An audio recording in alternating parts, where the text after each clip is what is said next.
Hello everyone, welcome to Saroj Mishra's YouTube channel में। YouTube channel पर आप सभी का बहुत बहुत स्वागत है। सेंट्रल गवर्नमेंट की एक और भर्ती नोटिफिकेशन जारी हो गई है। केंद्र सरकार भर्ती, गवर्नमेंट ऑफ इंडिया या भारत सरकार की नौकरी। तो सेंट्रल गवर्नमेंट की एक और बहुत अच्छी वैकेंसी रिलीज हो गई है। 500 वैकेंसीज हैं total, all over India vacancies रहेगी। ग्रेजुएशन इसमें मांगा गया है सिर्फ स्नातक किसी भी विषय से, एनी सब्जेक्ट, कोई भी ग्रेजुएट फ्रेशर भी अप्लाई कर सकते हैं। जीरो एक्सपीरियंस, यहाँ पर एक्सपीरियंस की बिल्कुल जरूरत नहीं है। 500 वैकेंसी की नई नोटिफिकेशन 30 जुलाई 2025 को आज सुबह सुबह नोटिफिकेशन लीडिंग न्यूज़पेपर में आ गए हैं। और जो डिटेल्स है वो मैं आपको शेयर कर देती हूँ। तो इसमें जो रिक्वायरमेंट है वो तो ग्रेजुएशन सिर्फ मांग रहे हैं, किसी भी विषय से अगर आप ग्रेजुएट हैं सिर्फ। 500 वैकेंसीज कम नहीं होती हैं, भारत सरकार की नौकरी रहेगी। सबसे अच्छी चीज जो इसमें है कि आपको कोई भी सर्टिफिकेट तो एक्स्ट्रा नहीं मांग रहे हैं, किसी भी तरीके की कंप्यूटर की सर्टिफिकेट नहीं मांग रहे हैं, कोई भी टाइपिंग की सर्टिफिकेट नहीं मांग रहे हैं, या स्टेनोग्राफी की सर्टिफिकेट या कोई एक्सपीरियंस सर्टिफिकेट भी नहीं मांग रहे हैं। सिर्फ कंप्यूटर का आपको बेसिक नॉलेज होना चाहिए, वो वैसे भी रहता है। और एक और चीज रहेगी कि आपको अपने ही राज्य में नौकरी करने का मौका मिलेगा। रीजन ये है कि रीजनल लैंग्वेज जो है वो आना चाहिए आपको। उसका टेस्ट हो सकता है, या फिर एक ऑप्शन देते हैं कि 10-12 में आपने अगर पढ़ा हुआ है वो रीजनल लैंग्वेज, जिस राज्य से आप फॉर्म भरेंगे। आपने बैंक वाले बैंक, कई सारे बैंक के आते हैं ना जिसमें कि स्टेट के सामने में रीजनल लैंग्वेज लिखा रहता है कि अगर गुजरात से फॉर्म भरेंगे तो गुजराती आना चाहिए, या फिर गोवा से भरेंगे तो कोंकणी, मराठी, ऐसे ऑप्शंस दिए रहते हैं, कोई एक लैंग्वेज आना चाहिए, है ना, ऐसा रहता है। तो फिर उसी राज्य में पोस्टिंग मिलती है, क्योंकि अभी आपको गुजरात से गुजराती आता है तो आप गुजराती वाले स्टेट में, गुजराती जानने वाले लोग जो है गुजरात स्टेट में ही पोस्टिंग मिलेगी, वहीं से फॉर्म भरेंगे आप। तो ये बेनिफिट आपको यहाँ पे मिलने वाला है कि केंद्र सरकार की भर्ती है, सारे भत्ते, अलावेंसेज, जितने भी हैं बेनिफिट्स, वो सब आपको सेंट्रल गवर्नमेंट के मिलेंगे और आपको पोस्टिंग अपने राज्य में ही मिलेगी। तो भले आपने नहीं सोचा हो अब तक कि इसका फॉर्म भरना है, लेकिन जरूर भर दें, क्योंकि केंद्र सरकार के जितना बेनिफिट है सब मिलते हुए आपको अपने ही राज्य में काम करने का मौका मिले, अपने ही स्टेट में काम करने का मौका मिले, लाइफ टाइम आपको ट्रांसफर का टेंशन नहीं रहे। तो वो फॉर्म जरूर भरना चाहिए। तो चलिए देख लेते हैं कहाँ से नोटिफिकेशन आई है। आज तो फिलहाल शॉर्ट नोटिफिकेशन आई हुई है, बट डिटेल्स भी जल्दी ही आने वाले हैं।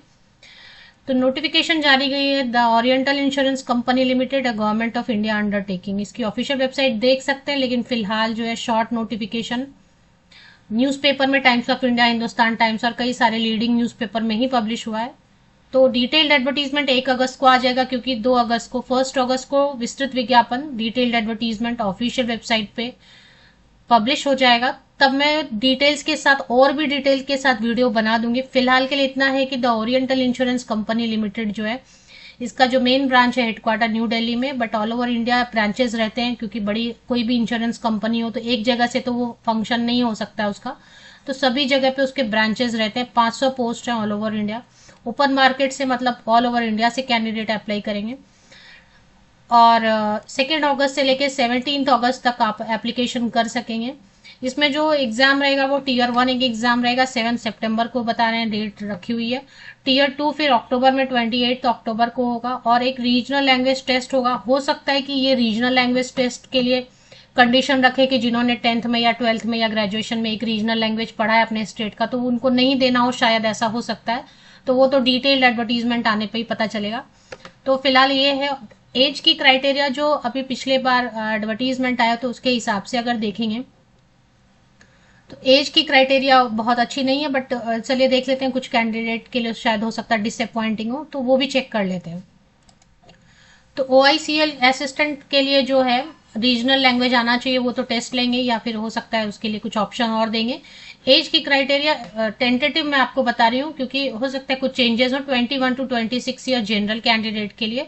अगर SC ST कैंडिडेट है तो 5 साल जोड़ लें, तो 21 to 31 ईयर्स तक के SC ST है ना, 26 में 5 जोड़ेंगे तो 31 ही होगा ना। तो 31 ईयर्स तक के SC ST कैंडिडेट कर सकते हैं अप्लाई। OBC है तो 21 to 29 ईयर्स तक के OBC कैंडिडेट। अगर PWD कैंडिडेट है तो 10 साल की छूट मिलती है, तो 21 to 36 ईयर्स तक के PWD कैंडिडेट अप्लाई कर सकते हैं। तो ये एज की क्राइटेरिया अगर आप देखेंगे तो जो जनरल कैंडिडेट हैं उनके लिए थोड़ा सा एज का लिमिट 28-30 रखना चाहिए। कम से कम 28 तो सब जगह रहता है अपर एज लिमिट, यहाँ पे 26 अगर होता है तो फिर तो चलिए अभी तक के लिए यही इन्फॉर्मेशन है कि टीयर 1 रहेगा, टीयर 2 रहेगा और एक रीजनल लैंग्वेज टेस्ट हो सकता है। जैसे ही विस्तृत विज्ञापन डिटेल्ड एडवर्टीजमेंट 1 अगस्त को डिटेल्ड एडवर्टीजमेंट ऑफिशियल वेबसाइट पर पब्लिश हो जाते हैं, तो फीस की क्राइटेरिया हो जाती है या फिर और जितने भी क्राइटेरिया है, फीस की क्राइटेरिया हो, टीयर 1 में क्या क्या पूछने वाले हैं, कैसे पूछने वाले हैं, उसका क्या मतलब रहेगा, सेक्शन में क्या क्या पूछेंगे।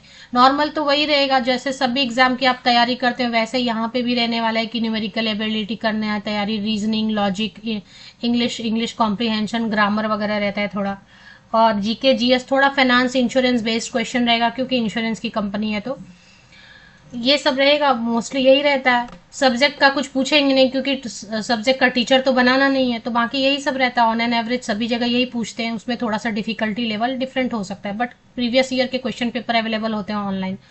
तो जो भी कैंडिडेट हैं अलग अलग एग्जाम के लिए फॉर्म भर रहे हैं, ये वाला फॉर्म जरूर भरें। फॉर्म की फीस वगैरह कितनी होने वाली है तो कल या परसों तक तो एडवर्टीजमेंट, 1 या 2 दिन में तो एडवर्टीजमेंट डिटेल्ड आ जाएगी। तो उसके साथ मेरी एक वीडियो भी, फ्रेश वीडियो भी फिर से इसी टॉपिक पे आएगी जिसमें सारे डिटेल्स फिर से कवर करके आपको बता देंगे।